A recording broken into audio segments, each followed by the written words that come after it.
Hello, I'm Miranda Brawn, and I'm the founder and the president of the Miranda Brawn Diversity Leadership Foundation. I'm also the host and the producer for the D.A.R.E podcast. This D.A.R.E podcast is all about having a successful mindset, and we have a new partnership with City AM, where we're going to be interviewing some of the most successful mindsets in the City of London. Now, for those of you who might be wondering, well, what does the D.A.R.E podcast stand for? D.A.R.E is a model that I've been using throughout my success mindset coaching. D stands for having the determination to dream bigger. A is taking the appropriate action. R is having the resilience, and also the self-reassessment in terms of how to look at your skill sets. And the E is having that positive energy to make your dreams come true. So if you would like to be inspired and learn how to develop a successful mindset, you need to be tuning in to our podcast episodes where we will be interviewing some of the most successful mindsets in the City of London. And it all starts right here, right now. So stay tuned. It's really going to be fun. And there's going to be lots of laughter and lots of honest, real talk. So don't forget to tune in, follow and subscribe. Thank you. And it's an absolute pleasure for us to have today Jane Shepherdson CBE. And I have a little story. I actually knew about Jane many decades ago when I was a 17-year-old or 16-year-old TopShop sales assistant, sales associate, and Jane was the boss there. I mean, Jane, I would love to start with your childhood, but you have been the former boss of TopShop, the former boss of Whistles. You now have a broad career. But before we go into all of that, let's go all the way back to the beginning.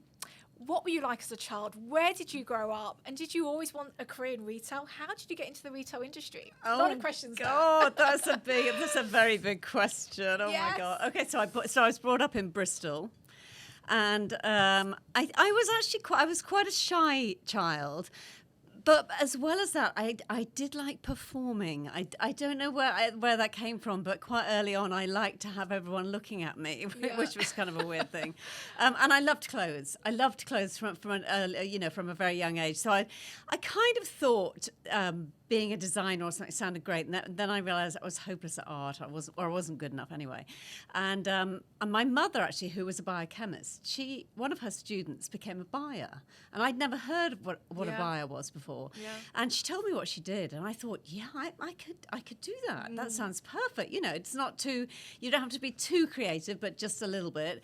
And so I sort of thought, well, in the back of my mind, I had that, and I thought, I went to college. I didn't get very good A-levels. I went to college anyway, had a really good time, and after college, I just applied for TopShop, like right at the bottom in the head office. Yeah. I think it was an allocator, someone who sends the stock out on the computer.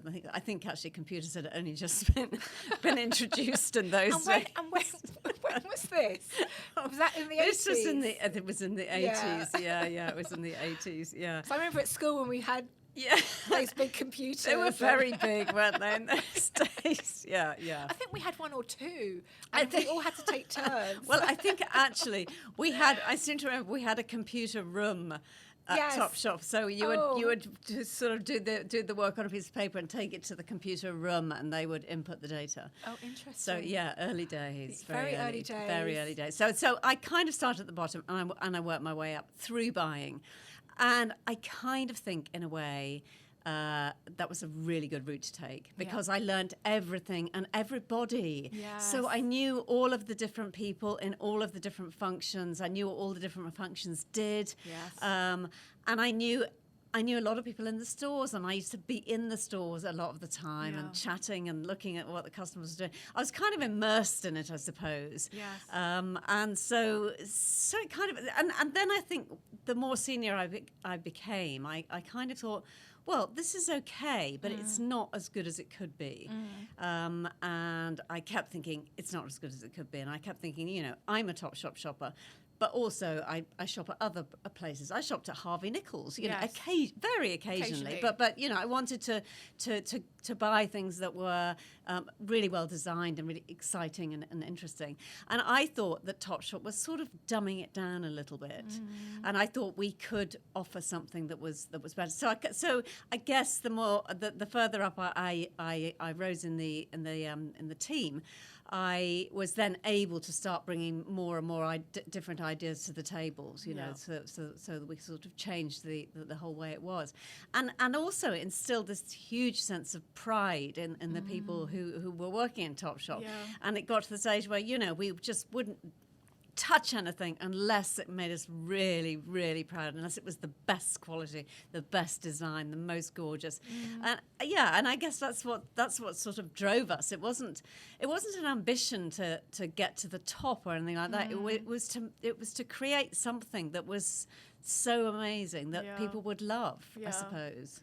And I just remember like seeing you and just chatting with you. We've got to know each other over the years since we met a few years ago. And I can just remember being 16, 17 years old, and we used to get £300 or £400 of clothing allowance as our uniform at TopShop. That was the highlight for me. Then there was music that was playing, so you felt like you were in a club during the day. And then we also got a free travel card, zones 1 to 6. I was in my element, and everyone wanted a job at TopShop Oxford Circus. That was the place to be when you were a teenager. It was good fun. It was such good fun. It really was. So many people. It was like the coolest people, the coolest teenagers worked there. And I'm still friends with many of them to this day. Me too. Yes. In fact, I bump into people who've been in 214, as we used to call it, all the time. In fact, just last weekend I bumped into someone. Yeah. Well, one of my best friends, who we speak to at least once a week, we met on our first day of TopShop. Oh. She was in a recession Levi's and I was TopShop. But now she's in Switzerland, married to a Swiss banker and living the dream. God, you know. Oh my God! You see, it all starts at TopShop. It all started at TopShop. But you got the reputation for being the person who turned TopShop around, who made TopShop the success that it was.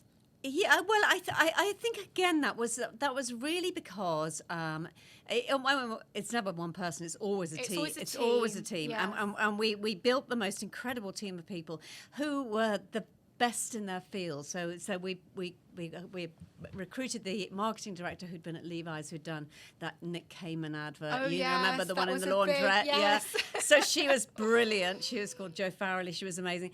We used the best creatives, photographers who used to shoot for Vogue. We just said it doesn't matter that it's TopShop. Yeah. Our customers want the best. Yes. So we're going to give them the best. And so we brought style advisors in to give them a VIP experience, because we thought, why should they not have a VIP experience just because they're not loaded? It doesn't matter, you know. Yeah. And I think it was all the team all wanted the same thing. They all wanted it to be amazing. And every week, it's seemingly somebody would have an idea and say, oh, why don't we do that? And we would kind of look at each other and go, why not? Let's do it. Let's do it. And then the bizarre thing is that kind of 3 or 4 years in, we realized that we were making a huge amount of money and that it was very successful, and it sounds very naive and stupid to say so, but that hadn't been the driving force. It was just, let's make it amazing and then see what happens. But I think, like you, I love clothes. And, you know, as a child, my mother would always encourage me to choose my clothes. And I've got some childhood photos where I'm wearing a pink dress, a purple waistcoat, and a red jumper. I love it. With green tights. And it's like, Mum, how did you let me leave the house looking like this? So I really started to develop at a very early age, you know, an interest in fashion. And I think TopShop and retail and just all of that, I loved it. It brings so much joy, though, it to does. people's lives, even now, I still appreciate clothes and having style. And I think it's important. I do. So that aside, you then moved from TopShop to Whistles, and you became the CEO of Whistles. How did that happen? How long were you at TopShop? And what made you decide to leave and then go to Whistles? Well, so I was at TopShop for over 20 years. Wow. So that was a long time anyway. Yeah. And also, I was working for Philip Green.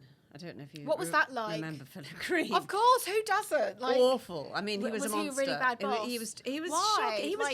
He was a very typical bully. Right. A very typical bully. So, was it a toxic environment that really you worked toxic. And I had managed to keep TopShop and my buying floor and all my people away from him almost completely. Like we had a kind of dome over the top of us.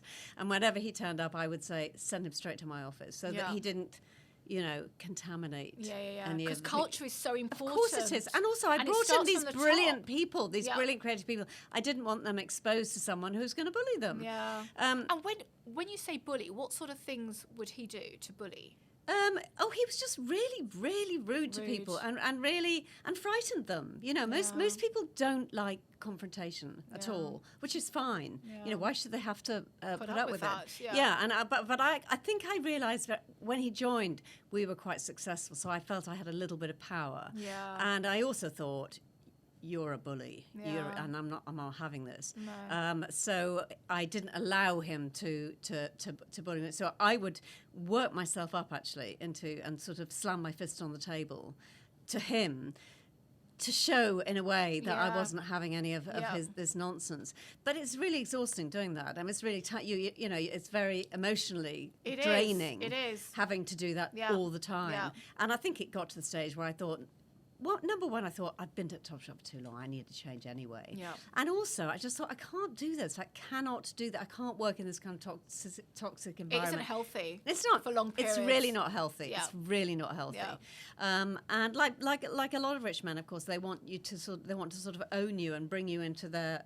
lives. And I had no desire at all to be a part of his lifestyle. So I and I realised that he had realised that TopShop was quite sexy by then, and he thought he wanted a part of it. He wanted to be associated with it, and I thought, well, you can have it then. I just thought I can't do this. Which is a shame actually, because you're the one that built it and made it that success that attracted him to it. Well, it's but I guess you just have to think, well, time to move on, and let's create something else, and let's start again. Yeah, definitely. And now look, TopShop isn't. I know. Is it still going? I don't think so. Oh no, I think it might be. Is it on online? ASOS. It's on ASOS. Is it on? Yeah. Which is a shame, really, Yes. from having all those branches everywhere, the headquarters in the Yes. heart of Oxford Circus, Yes. to now just being on It's ASOS. funny. on an It's funny online. because I sort of think to myself, am I just very old-fashioned? I mean, I'm old, but am I old-fashioned? Because You're not old. But people say, women say to me now, oh my God, I wish there was somewhere I could take my teenage daughter. You used to be able to go to TopShop and just hang out, mums and daughters and anybody, it was really. such a cool place. Yeah, and it was the place to be on a Saturday afternoon. Yes. Yeah. It was fun, and you can't do that online. No, online, but I actually prefer online now because I don't really have time for all of that, And Yes. even when I do go, I'm like, I just can't be bothered to take my clothes off and try stuff on. It's like, It's such a drag. just send it to my home and I'll figure it out. So I think the world has moved to online. It has. But it's nice to have the option. Like Selfridges, I love going to Selfridges. Me too. It's my number one best department store. Me too. And I do actually love to see, I love to see them, and I like to feel them, and And it's probably because we both worked there at some point. I think Maybe not. But I think my mother used to take me to Selfridges when I was a child. And I didn't realise, but she said she used to take me to Selfridges to give me aspirations to say, and she used to say to me, look at all these expensive things. If you want these when you become an adult, you've got to work hard. You've got to study hard. Really? So without realising it, she was Yes. actually Oh my helping God. me develop that successful mindset from a young age. Yes. It's not just about materialism and No. buying material things, but it's just about making sure that whatever you want in life, you can go out and get. And that you can have it. You can have You can it. have it. No, I think that's important. Really important. So you're clearly successful. You've had a successful career. Yes. So then you made the transition to CEO Whistles. Yes. How did you jump from TopShop then to that? I mean, clearly you'd established yourself in the fashion world, in the retail world, as someone who could turn around a brand and make it a success. How did you get to the CEO position? Because I think there are many people across all different diverse backgrounds and age groups who might have an aspiration to be a CEO of a company. Yes. How did you get to be CEO Well, of Whistles? it was in a way. It was. I mean, your reputation is kind Key. of is so important. It's so important. I had a lot of offers after I left TopShop, and it was quite sudden, from various different retailers, whatever. And I thought, well, hang on a minute, I'm not sure I want to make the right decision here. And I kind of picked Whistles because it had been a long time ago. It had been, very well thought of and used to sort of be very creative. And so we negotiated what's called a management buy-in. So we raised finance and we bought it from the group it was in. So therefore I became then the CEO of the new sort of separate company, if you like. Yep. So that's how that happened. So it was very much. I had the reputation and people trusted me to do something with it. And trusted me to get the right team in, and a lot of the team that were with me at TopShop came with me to Whistles as well. So amazing, yeah, and it was lovely. It was a new challenge. It was addressing a different, slightly different audience. Maybe it was more of a grown-up TopShop. It was sort of keeping it sort of stylish, but still looking effortless. In the way that you do it. Yeah, so, definitely. Yeah. I think you had members of royalty that were also wearing that. It doesn't hurt. Yes, we did. Yes, because you and I met a few years ago at the Fold London, one of their anniversary. I think it was their 10-year anniversary. It was. And I was one of their earlier brand ambassadors when they were based in Clerkenwell. Now they're based in Chelsea. And I know you're wearing the Fold today. Yes, I am. I know. That's how we met, and we just connected straight away. As soon as I told you I'm a former TopShop person, it's like a club almost, isn't it? It's definitely a VIP club. A VIP club, definitely. TopShop is a VIP club. Yeah, it really is. It really is. But so now, I'm just reading here, you're a retail industry expert. You're the chair of MyWardrobeHQ, which is the UK's clothing rental platform, which is great about sustainability, because that's the direction we're moving in. But you're also the director for the London Fashion Fund. Yes. And I think that's where we got the city aspect, because all the guests that we're interviewing as in partnership with City AM, they've got that city link, and that's your city link. So tell me a bit more about this in terms of what you're doing now with regards to My Wardrobe, and also with this fund. Well, I suppose I kind of got to the stage where I thought, I can't really do this anymore. I just felt so guilty about not only the environmental damage that fashion does, which is huge, but also the social injustices surrounding it and who makes the clothes. And I just thought, I can't actually do this any longer. And so I need to sort of change. I need to try and use the experience that I've gained over the last 25, 30 years and actually try to make a change and try and change people's behaviours if possible. Yes. So I spent a year travelling around America, living in Airbnbs, and I thought, well, if we're all prepared to sleep in someone else's bed, then why aren't we prepared really to share our clothes more? So I thought rental was one of the answers, not the answers, and I still don't think it's the answer. I think it's one of the things that will help to perhaps get us where we need to be. And I still think that. I think it's amazing the way it sort of, you get that transformative power of clothes. It's that Cinderella moment. You get to wear the most amazing things. I mean, I wore a floor-length gown made of feathers, from Sharon Wauchope one time.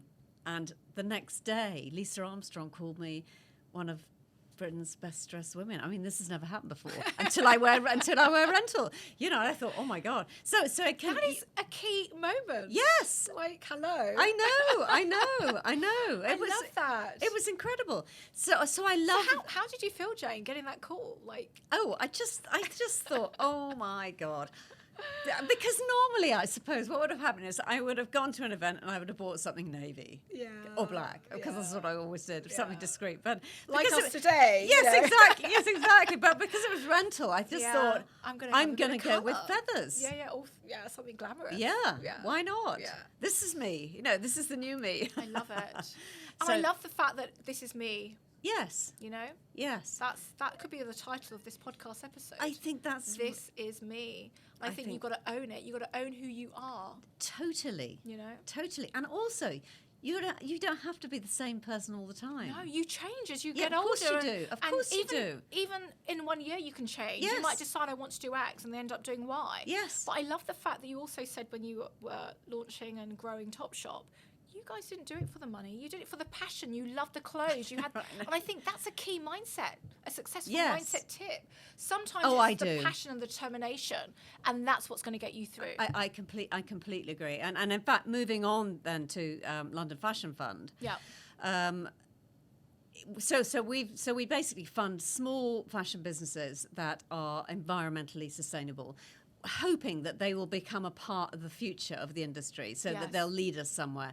And some of the people that we've supported or funded are growing cotton with 90% less water.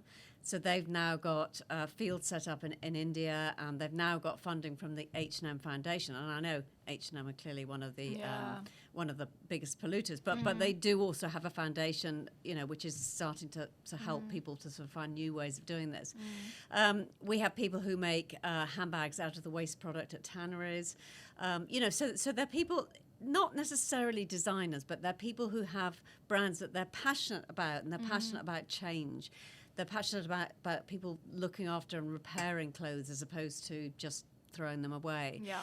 And what you said is really interesting, because the people that we have tended to invest in have been the ones who have got a real passion, not the ones who say, I've made this much, I'm going to make this much, then I'm going to exit in 3 years or whatever. Yeah. And those people I'm kind of not really interested in. I'm interested in people who are so passionate about something that that they're really going to achieve it, because that's their mindset. But it's funny, because with Anne, the previous guest, we were talking about impact investing.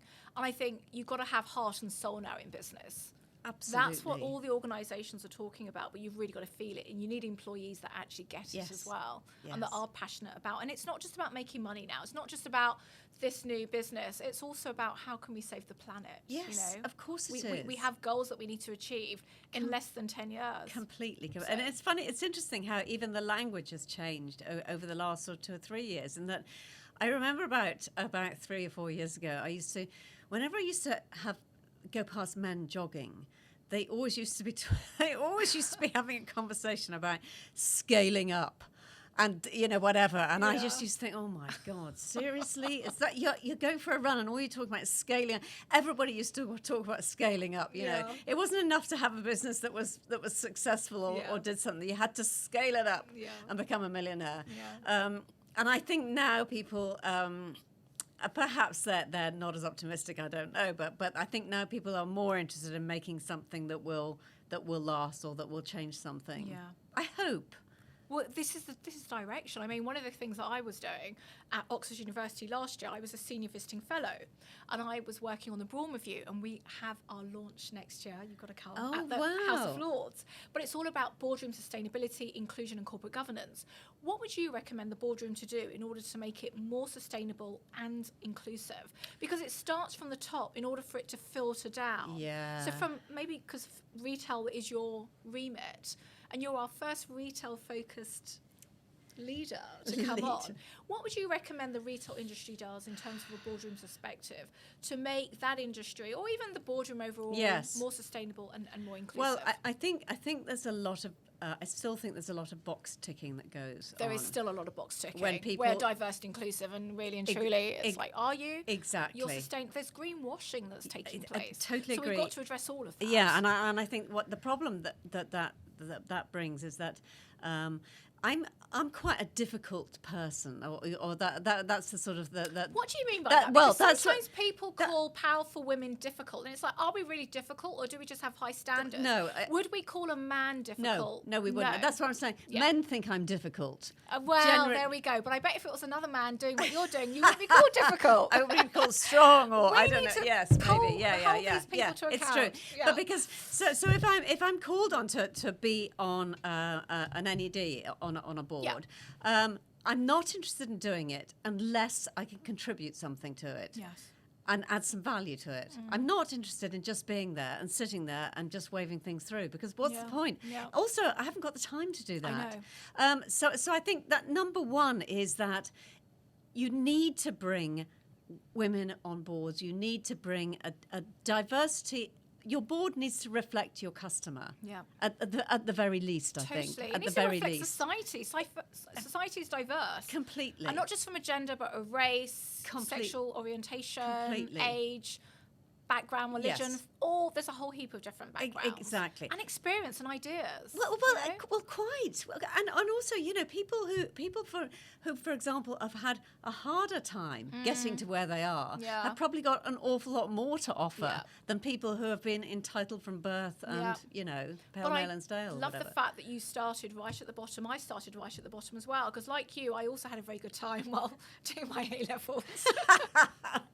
But I always say those are my networking years. Very those good, 2 yeah, years. yeah, And I yeah. say the skill set that I used while I was, having a good time doing my A-levels, I developed networking skills and socialising skills, and those skill sets.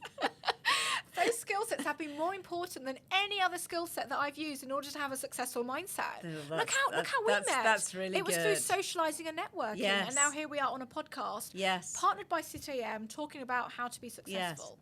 And do you inspiring know? others. Don't you think it's really important that whenever you meet someone, or somebody asks you for help, particularly if they're a woman, Yeah.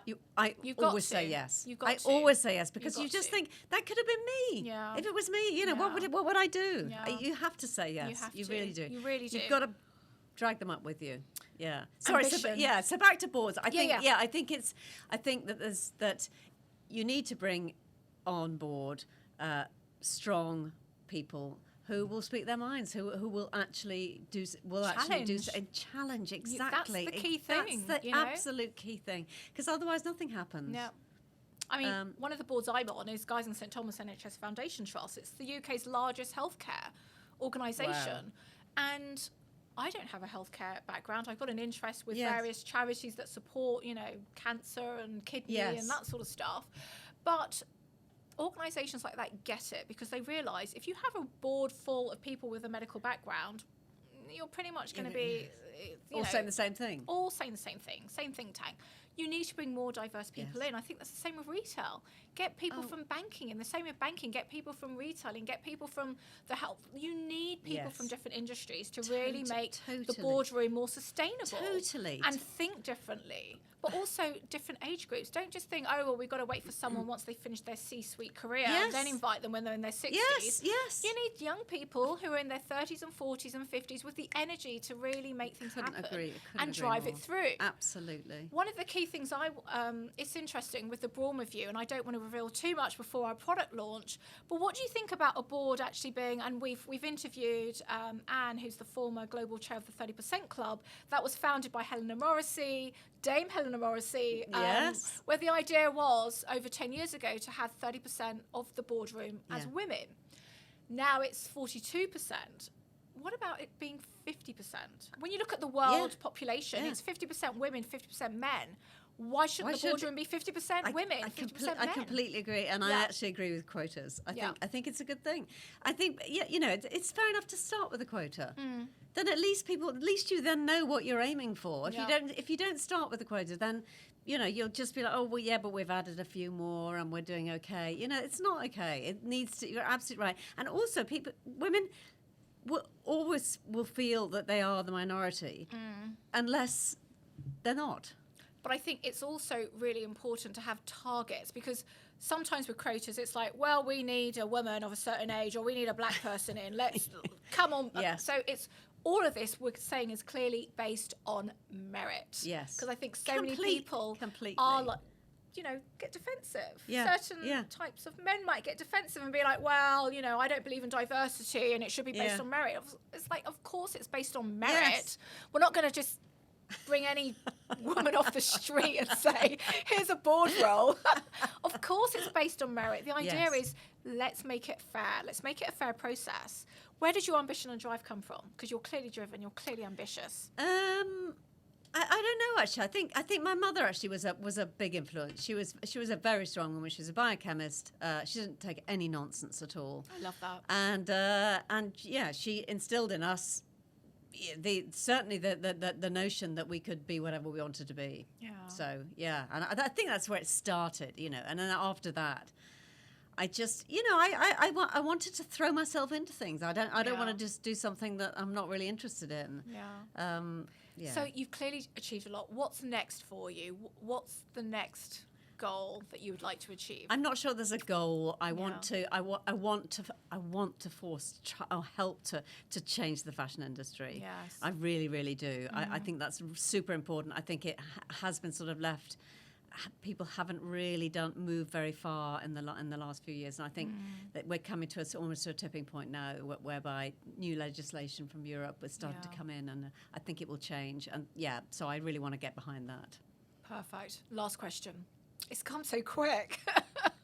I could talk for you forever, honestly. We'll need to have another follow-up. But this podcast is called the D.A.R.E podcast. I've explained what D.A.R.E stands for, the model behind it.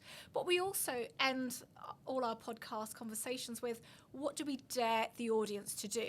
Yes. What do you dare our audience, our beautiful, intelligent, aspirational audience, what do you dare them to do? I dare them to do something that really scares them. I love that. Something that they think is really frightening. Just do it, because the feeling it gives you afterwards is so empowering. It really is. It just makes you think, yes, I can do this. And I think that's a confidence builder, because so many people want tips on how to build confidence. If you can overcome something that you're scared about, you will get confidence naturally through that. I'm not suggesting like you go and dive in the Thames or anything, but you know. Nothing too life-threatening. No. Jane, it's been a pleasure. Honestly, the audience are going to love you. Thank you so much for coming, bringing your energy. It's just been amazing. I want to say thank you very much for listening. And you can listen to this episode and subscribe to our YouTube channel and all the usual podcast platforms. So look forward to the next time and keep following. Thank you.